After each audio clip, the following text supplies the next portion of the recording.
restez chez vous pour sauver des vies, d'abord c'est une injonction, c'est paradoxal, et puis c'est la première fois qu'on entend ça, et moi je fais partie d'une génération à qui on a plutôt dit sortez de chez vous.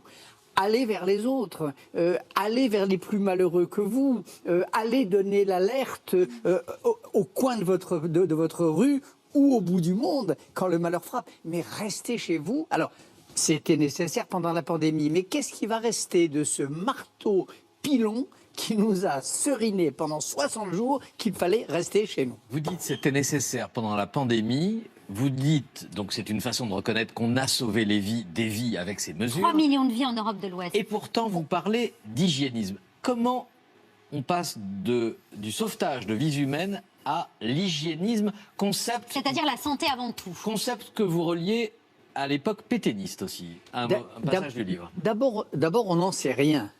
Dans quelle mesure le confinement a sauvé des vies? On ne sait pas. Vous ne faites pas confiance aux études qui disent que je fais confiance à celles des études qui nous disent que les populations non confinées, c'est-à-dire les soignants, c'est-à-dire les éboueurs, c'est-à-dire les caissières, c'est-à-dire les premières et les premiers de corvée, n'ont pas été plus frappés que les confinés. Des études en ce sens ont été publiées. Vous le savez, je crois que vous en avez parlé ici même. Donc ça, c'est des vraies études. Deuxièmement, il y a des pays, la Suède, où il n'y a pas eu de confinement et où on a à peu près le même nombre de morts que... Non, par nombre d'habitants. Il y en a plus... Avec notamment un drame dans les EHPAD. En Norvège et au Danemark, plus que dans les pays limitrophes, mais moins, ou voisins, mais moins qu'en France. Donc, je ne sais pas dans quelle mesure le confinement a sauvé des vies. Je suppose...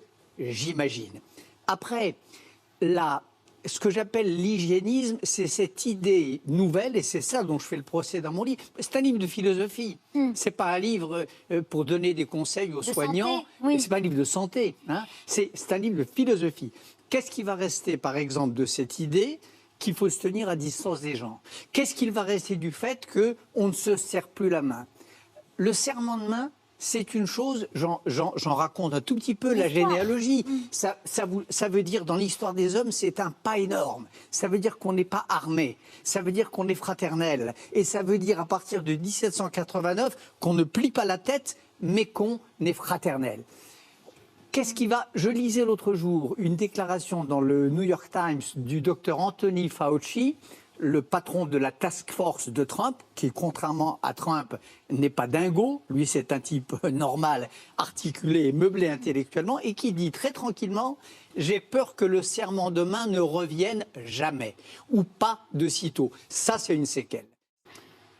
L'animalisation des hommes. Oui, des vies au rabais. L'animalisation des hommes, ça veut dire considérer que la vie n'est que la vie. Hein, la vie n'est que la vie. Les hommes ne sont que des corps. Les corps ne sont que des amas de matière. Ça, en philosophie, ça a un nom. C'est ce que les théoriciens sérieux de la fin de l'histoire, Hegel naturellement et Alexandre Kojève, appelaient l'animalisation des humains. C'est-à-dire un état de l'humanité où nous serions réduits à nos besoins essentiels. Où nous serions comme des animaux en batterie, nourris, soignés, mais plus libre. C'est ce que Alexandre Kojève, grand commentateur de Hegel, de la phénoménologie de l'esprit, appelle la fin de l'histoire comme animalisation de la vie. Ce qui me fait douter dans le fait que ça ne soit pas qu'une parenthèse, c'est d'abord que ça arrange beaucoup de pouvoirs. Deuxièmement, que ça arrange beaucoup de business. Toutes les fameuses GAFA, hein, qui jusqu'à avant-hier, jusqu'avant le Covid, elles étaient nécessaires, mais enfin c'était un mal nécessaire. Maintenant on ne jure plus que par les GAFA. Le télétravail, le télésport, le téléenseignement, l'école à distance, c'est vrai, qui risque de s'installer à partir de la rentrée prochaine.